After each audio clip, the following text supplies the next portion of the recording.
Very good morning, everyone, and welcome back to this session.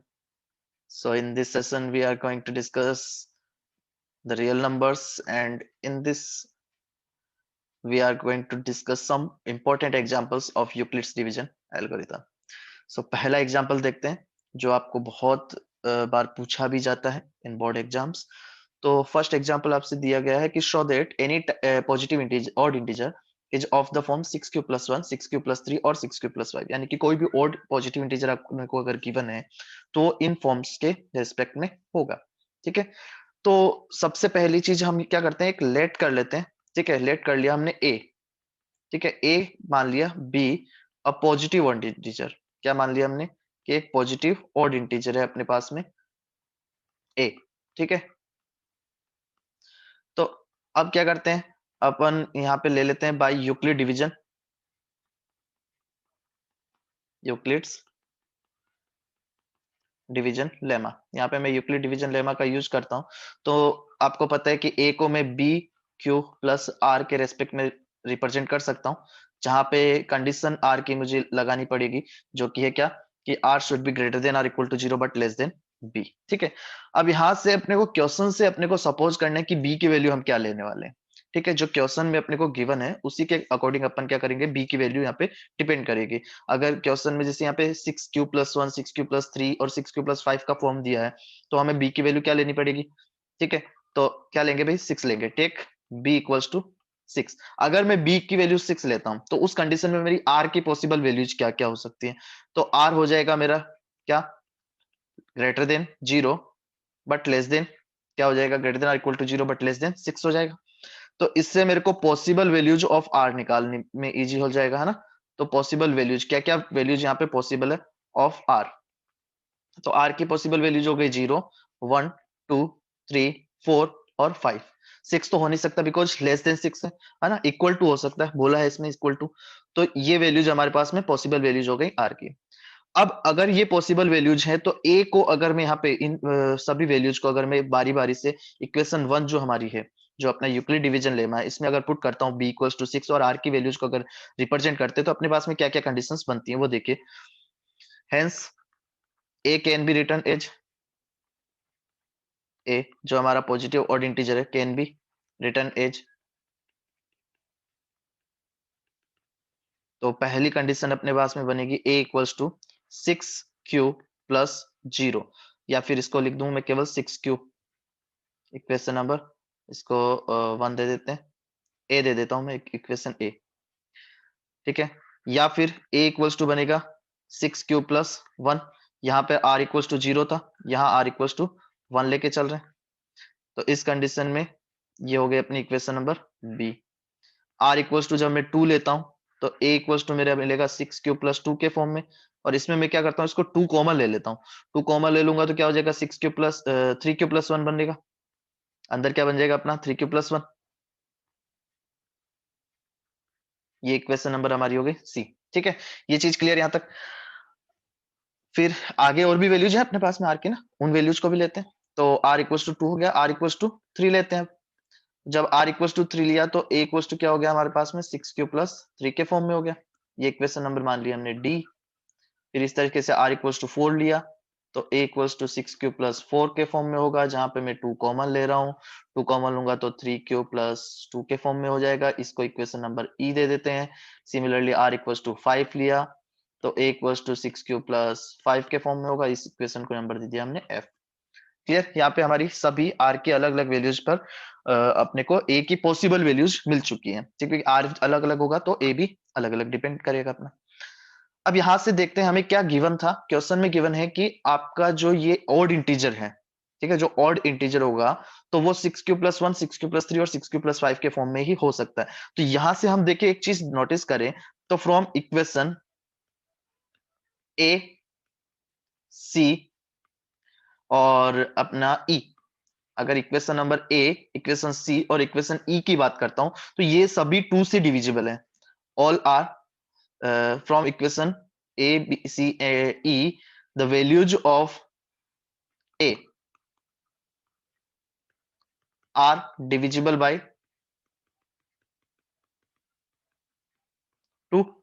Hence these are hence these are क्या कहेंगे हम कि these are even, hence these are even, therefore जो equation अपनी है B, D और F will give the odd values of odd number value of integer a। ठीक है, तो यही हमें क्या करना था, प्रूफ करना था। तो यहाँ पे मैं लिख सकता हूं hence any odd positive integer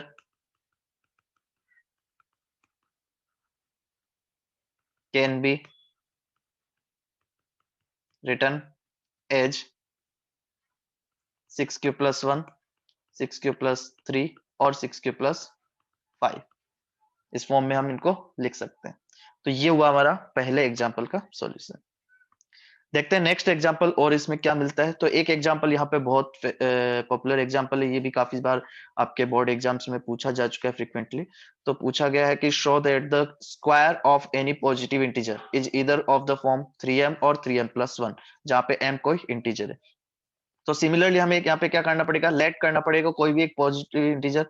तो let any positive integer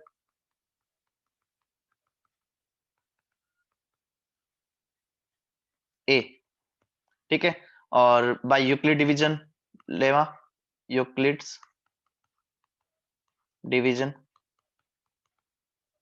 lemma, हम a को लिख सकते हैं a equals to B Q plus R के फॉर्म में, जहां पर r की वैल्यू हमारे पास में क्या होगी, 0 से b के बीच में रहेगी। ठीक है, अब देखो यहाँ पे इंपॉर्टेंट क्या है कि b की वैल्यू क्या लेंगे। अब यहाँ पर ये चीज सोचने की बात है अपने पास में, टेक b इक्वल्स टू, तो देखो फॉर्मेशन जो दिया है अपने को, फॉर्म जो दिया है वो 3m या फिर 3m+1 के फॉर्म में दिया है, यानी कि जो आपका नंबर होना चाहिए वो 3 से डिवीजन, b जो यहाँ पे ले रहे हैं अपन वो 3 के फॉर्म में होना चाहिए, करेक्ट। तो यहाँ पे अपन क्या कर लेते हैं, b को 3 ही ले लेते हैं, b को क्या कर लेते हैं 3 मान लेते हैं कि b की वैल्यू 3 है हमारे पास में। तो इस कंडीशन में हमारे पास में जो r की वैल्यूज होंगी वो पॉसिबल क्या होंगी, 0 से 3 के बीच में होंगी, यानी कि पॉसिबल वैल्यूज ऑफ r की बात करूं मैं, पॉसिबल वैल्यूज ऑफ r, तो वो हो जाएंगे हमारे पास में 0, 1 और 2। ये तीन वैल्यूज हमारे पास में पॉसिबल, यानी कि a को हम तीन तरीकों से लिख सकते हैं। Hence a can be written as, can B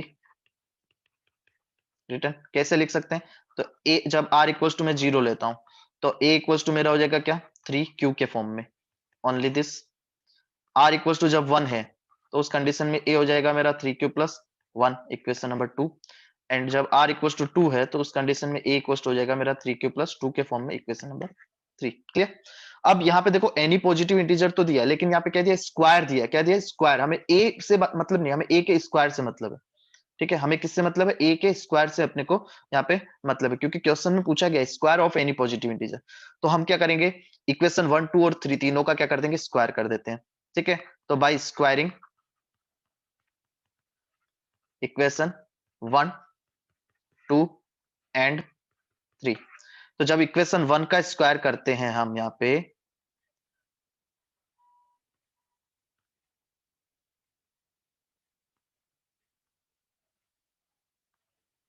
जब हम यहाँ पे इक्वेशन 1 का स्क्वायर करेंगे तो क्या होगा, तो यहाँ पे मिलेगा मेरे को a square equals to 9q square के फॉर्म में।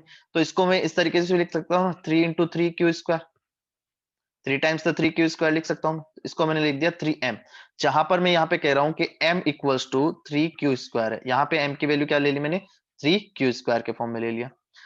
इसी तरीके से मैं करता हूँ इक्वेशन नंबर 2 का स्क्वायर, इक्वेशन नंबर 2 यानी कि a square equals to 3q+1 का होल स्क्वायर।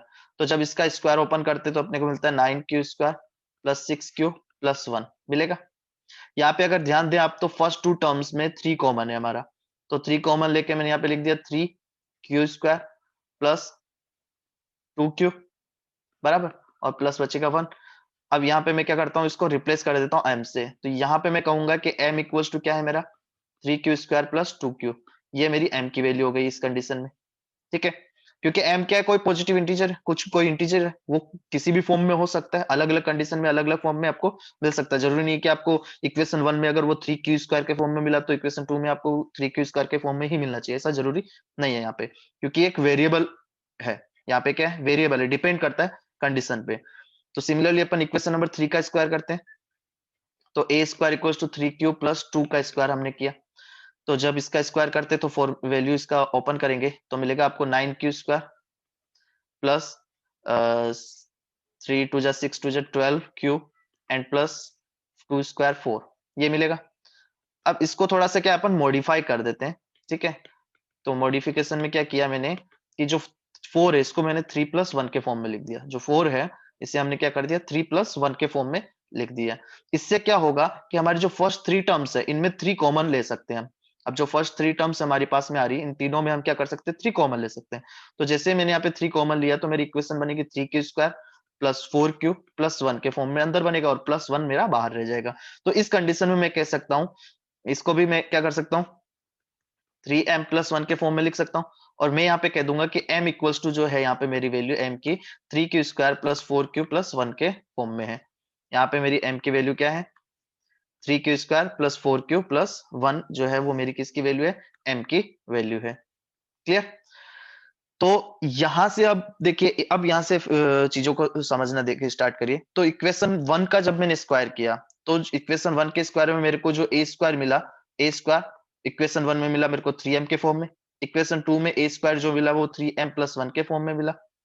और इक्वेशन नंबर 3 का जब मैंने स्क्वायर किया, ठीक है, इक्वेशन नंबर 3 का भी जब मैंने स्क्वायर किया तो उस कंडीशन में भी मेरे को a² जो है वो 3m+1 के फॉर्म में मिल रहा है। तो यानी कि मैं कह सकता हूं यहां से ये चीज, ये मेरी चीज प्रूफ हो गई है कि कोई भी स्क्वायर है, किसी भी एनी पॉजिटिव इंटीजर का अगर हम स्क्वायर करते हैं तो वो या तो 3m के फॉर्म में होगा या फिर 3m+1 के फॉर्म में। 3 कंडीशंस थी लेकिन तीनों कंडीशंस में मेरे को 2 ही चीजें यहाँ पे मिल रही है, या तो 3m का फॉर्म मिल रहा है या फिर 3m+1 का फॉर्म मिल रहा है for any integer m। Clear. तो this is the second example. एक एग्जाम्पल और ले लेते हैं इसका। तो एक एग्जाम्पल यहाँ पे दिया गया है, ये भी बोर्ड में पूछा गया है फ्रिक्वेंटली काफी बार। तो show that one and only one of n, n+2 और n+4 इज डिविजिबल बाय 3। इन तीनों में से कोई एक एट ए टाइम कोई एक ही क्या होगा 3 से डिविजिबल होगा। तो देखो इसको करने का तरीका भी वही है सेम, अपने को लेट करना है एनी पॉजिटिव इंटीजर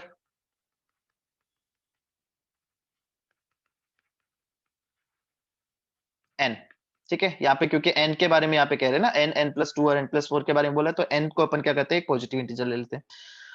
तो by Euclid division, Euclid's division lemma, जब हम यूक्लिड्स डिवीजन लेमा अप्लाई करते हैं तो n की वैल्यू क्या हो सकती है हमारे पास में। तो n की वैल्यू वही जो अपना फॉर्म बनता है, क्या यहाँ पे a की जगह पे अपन ले रहे हैं n, ठीक है। तो n equals to bq plus r के फॉर्म में हो जाएगा, और जहां पे r की कंडीशन वही है हमारी सेम, ठीक है। अब डिविजिबल किससे करना है, हमें 3 से डिविजिबल चेक करना है ना। तो हम क्या करेंगे, टेक करेंगे b इक्वल्स टू 3, ऑब्वियस सी बात है। तो कंडीशन हो जाएगी r के लिए हमारे पास में कि r की वैल्यू 0 से 3 के बीच में होगी, इन बिटवीन। तो possible values of r similar, r की पॉसिबल वैल्यू हो गई 0 1 और 2। तो हेंस मैं कह सकता हूं कि n कुड बी, n का कंडीशन क्या क्या हो सकती है। तो जब r इक्वल्स टू 0 है तो उस कंडीशन में n इक्वल्स टू होगा मेरा 3q। r इक्वल्स टू जब मेरा 1 है तो इस कंडीशन में n इक्वल्स टू होगा 3q प्लस 1। और जब r इक्वल्स टू 2 है तो इस कंडीशन में n इक्वल्स टू होगा मेरा 3q प्लस 2 के फॉर्म में। तो ये 3 पॉसिबल वैल्यूज मेरे पास में हो गई n की। क्लियर। अब देखिए n के लिए किन किन की वैल्यूज पूछी है, n, n+2 और n+4 के लिए पूछा है यहाँ पे, ठीक है। तो यहाँ पे सबसे पहले लिखते हैं n, यहाँ लिखते हैं n+2, यहाँ लिखते हैं n+4, ठीक है। और यहाँ डिविजिबिलिटी अपन चेक कर लेंगे जब n की वैल्यू अपने पास में 3q के फॉर्म में हो। भाई अपने पास में 3 वैल्यूज है a b c, है ना। ये a मान लेते हैं, ये b मान लेते हैं, और ये मैंने c मान लिया। तो जो a की वैल्यू है, a जो है अपनी 3q के फॉर्म में, तो इस कंडीशन में n+2 क्या हो जाएगा, 3q+2 के फॉर्म में हो जाएगा। और n+4 क्या हो जाएगा, 3q+4 हो जाएगा। तो इनमें से अगर मैं देखूं तो केवल एक ही मेरा 3 से डिविजिबल है, दैट इज 3q ओनली, ठीक है। Only one is divisible by 3। ये हो गया मेरा फर्स्ट केस। केस नंबर 2 पे बढ़ते हैं। केस नंबर 2 जब n की वैल्यू 3q+1 के फॉर्म में, तो जब यहाँ पे 3q+1 लेंगे तो ये हो जाएगा 3q+1 प्लस 2, सिंप्लीफाई करेंगे तो 3q+3 मिलेगा। यहाँ पे वैल्यू लेते 3q+1 प्लस 4, तो ये इसको सिंप्लीफाई किया तो 3q+5 के फॉर्म में मिला। अब इसमें देखिए जो सेकंड नंबर वैल्यू है, इसमें अगर मैं 3 कॉमन ले लेता हूं तो ये q+1 के फॉर्म में हो जाता है। यानी कि मैं कह सकता हूं कि this value out of this 3 in case B, इन तीनों में से केवल एक ही वैल्यू जो है हमारी वो 3 से डिविजिबल है, दैट इज 3 टाइम्स q+1, जो कि अपने को n+2 के फॉर्म में मिल रही है। क्लियर?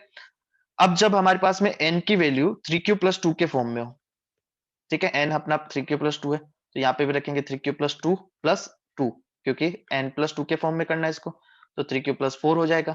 सिमिलरली n+4 करना है तो 3q+2 एंड प्लस करेंगे 4, बिकॉज n+4 करना है सिमिलर, तो 3q+6 हो गया। यहाँ पे भी मैं 3 कॉमन लेता हूं तो q+2 मिलता है।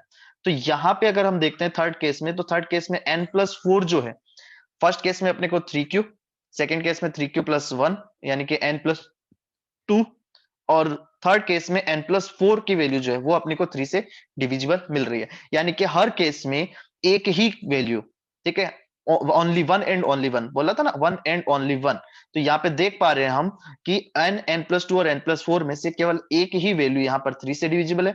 यहाँ पर भी n+2 और n+4 में से n+2 3 से डिविजिबल हो रहा है, और थर्ड केस में n+4 की वैल्यू आपकी 3 से डिविजिबल हो रही है। तो हेंस इट इज प्रूव्ड। ठीक है, तो ये थे हमारे 3 इंपॉर्टेंट एग्जांपल्स। तो आज के लेक्चर में हम इतना ही कर रहे हैं। थैंक यू, मिलेंगे फिर नेक्स्ट पार्ट में। Stay blessed and stay safe.